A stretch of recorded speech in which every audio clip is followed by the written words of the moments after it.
Hello बच्चों, कैसे हैं आप लोग। आज मैं आप लोगों को पढ़ाऊंगा क्लास 9th का चैप्टर 1 बेसिक चीज़ें। बहुत सारी मैं कई सारे वीडियो बता चुका हूं आपको। आज हम पढ़ेंगे अगर कोई हमें फ्रैक्शन नंबर दे रखा है, यानी जैसे 2/11, तो इस नंबर को हम डेसिमल में कैसे लिखते हैं, ठीक है ना। और फिर क्वेश्चन कराऊंगा कि अगर कोई डेसिमल वैल्यू दे रखी है तो उसको हम फ्रैक्शन में कैसे कन्वर्ट करते हैं, ठीक है ना। जैसे यहाँ पर क्वेश्चन दिया है कि express 2/11 as a decimal number, decimal fraction. Actually क्या है कि ये आपका एनसीईआरटी बेस्ड क्वेश्चन है। एनसीईआरटी में शायद ऐसे क्वेश्चन नहीं है, तो मैं आपको अलग से करवा रहा हूँ। अगर एनसीईआरटी में तो आप प्रैक्टिस कर सकते हैं इस तरह से, ठीक है। This is for practice. तो क्वेश्चन है कि express 2/11 as a decimal fraction, यानी इसको हमें क्या करना है, डेसिमल फ्रैक्शन की फॉर्म में लिखना है। अगर आपको याद हो कि मैंने पिछले वीडियो में आपको ये भी बताया है कि दो तरह के डिवीजन हमारे होते हैं। एक होता है टर्मिनेटिंग और एक होता है नॉन टर्मिनेटिंग रिपीटिंग। यानी कई बार क्या होता है कि हम डिवीजन करते जाते हैं, नंबर हमारा नहीं कटता, रिमाइंडर 0 नहीं आता। तो ऐसे केस में क्या होता है, वो नंबर हमारा होता है नॉन टर्मिनेटिंग रिपीटिंग। और जब हम डिनोमिनेटर से न्यूमरेटर को डिवाइड करते हुए रिमाइंडर 0 आ जाता है हमारा, तो उस केस में क्या हो जाता है, टर्मिनेट हो जाता है। तो ऐसे नंबर को बोलते हैं टर्मिनेटिंग। चलिए, इसको हमें लिखना है डेसिमल फ्रैक्शन में और इसको हमें चेक करना है ये टर्मिनेटिंग है या नॉन टर्मिनेटिंग है। चलिए स्टार्ट करते हैं। ये सबको पता है, ये न्यूमरेटर होता है और ये डिनोमिनेटर। तो हमेशा हम डिनोमिनेटर से न्यूमरेटर को क्या करते हैं, डिवाइड। अब आप देखिए यहाँ 11 है, अंदर 2 है। अब 11 का इसमें हम टेबल नहीं कर सकते, ठीक है। उसके लिए सबसे पहले क्या करते हैं, यहाँ पॉइंट लगाते हैं, 0 लगाएंगे। 11 1 जा 11, 9 आएगा, आप यहाँ 0 लगा सकते हैं। पॉइंट लगा है 0, 11 8 जा 88, 2 आएगा, पॉइंट लगा है 0, 11 1 जा 11, 9 आएगा 0, 11 8 जा 88, 2 0, 11 1 जा 11, 9 0, 11 8 जा। इस तरह से हम देख रहे हैं कि नंबर हमारा यहाँ पर बार बार रिपीट हो रहा है। और इसका जो क्वोशंट है, यानी जो इसका आंसर आ रहा है, इसमें भी आप देखो कि एक पैटर्न आ रहा है, 0.181818 से बार बार रिपीट हो रहा है। चाहे पूरा बोर्ड फिल कर दो, लेकिन तब भी ये टर्मिनेट नहीं होगा। तो जब इस तरह का आंसर आ जाए तो इसको आप क्या लिख सकते हैं, इसे आप लिख सकते हैं 0.181818, या इसको लिख सकते हैं 2/11 इज इक्वल टू 0.18 बार। क्योंकि दो नंबर बार बार रिपीट हो रहा है, नोटिस करिए 181818। तो क्या करते हैं, 18 पर हम क्या लगा देंगे, बार। यानी अगर 2 नंबर पर बार है, इसका मतलब 2 नंबर बार बार रिपीट होता है।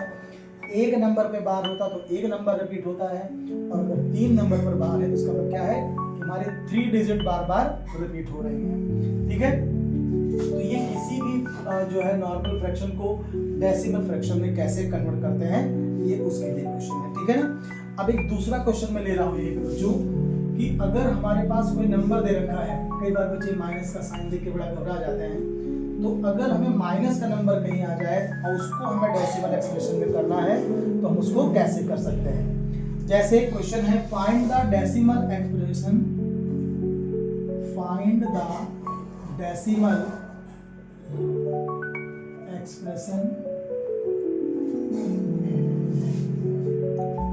फाइंड द डेसिमल एक्सप्रेशन या रिप्रेजेंटेशन, कुछ भी ले सकते हैं, ऑफ -16/45, ठीक है।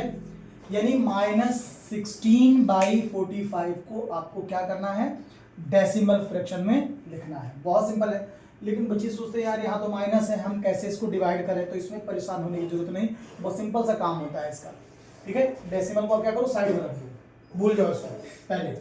अब क्या करना है, नॉर्मल आप इसको लो 16/45, ये न्यूमरेटर है और ये डिनोमिनेटर है, ठीक है। अब आपको क्या करना है, 45 से डिवाइड करना है किसको, 16 को, ठीक है। मैं इसको यहाँ से मिटा देता हूँ ताकि कंफ्यूजन ना हो। 45 है, यहाँ 16 है। अब आप नोटिस करिए 45 इज ग्रेटर देन 16, यानी 45 16 से बड़ा है। तो ऐसे केस में क्या करना है, सबसे पहले आपको 0 अप्लाई करना है, सॉरी पॉइंट लगा दिया 0। अब आप ये चेक करिए कि 45 के टेबल में क्या 160 आता है या उसके आसपास आता है, ठीक है। तो आप नोटिस करेंगे जब आप 45 का थ्रीजा करेंगे, तो कितना होगा, 3 5 जा 15, 3 4 जा 12 और 1 13, 10 माइनस 5 5, 5 माइनस 3 2, यहाँ 0 लगा दो। अब यहाँ पर पॉइंट लगा, 0 आ जाएगा। 45 के टेबल में क्या 250 आता है या उसके आसपास आता है? अब आप जब मल्टीप्लाई करेंगे, टेबल बनाएंगे इसका, तो आपको मिलेगा कि 45 5 जा, मल्टीप्लाई करके देखिए जरा, 5 5 जा 25, 5 4 जा 20 और 2 22, 2 2 5, 10 माइनस 5 5, 4 माइनस 2 2, यहाँ 0, फिर लगाइए, फिर जाएगा 2 2 5, फिर से क्या आएगा 5 2, फिर 0 आएगा, 5 5 जा मतलब 45 5 जा, फिर से इतना आ जाएगा 2 2 5, यानी 5 बचेगा, यहाँ 2 बचेगा, यहाँ कैंसिल। मतलब हर केस में आपको क्या है, 25 रिमाइंडर आ रहा है। मतलब आंसर आपका क्या है, 0.3555। अब आप नोटिस करोगे 3 के बाद केवल 5 5 5 बार बार रिपीट हो रहा है।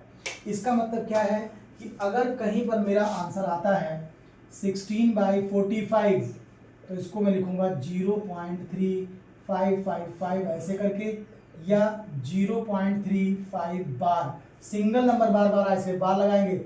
अब यहाँ से माइनस को ले आओ, यहाँ माइनस है तो आप यहाँ माइनस लगा सकते हैं। इसका मतलब क्या है कि ये आपका क्या जाएगा इसमें, -0.35 बार। ठीक है।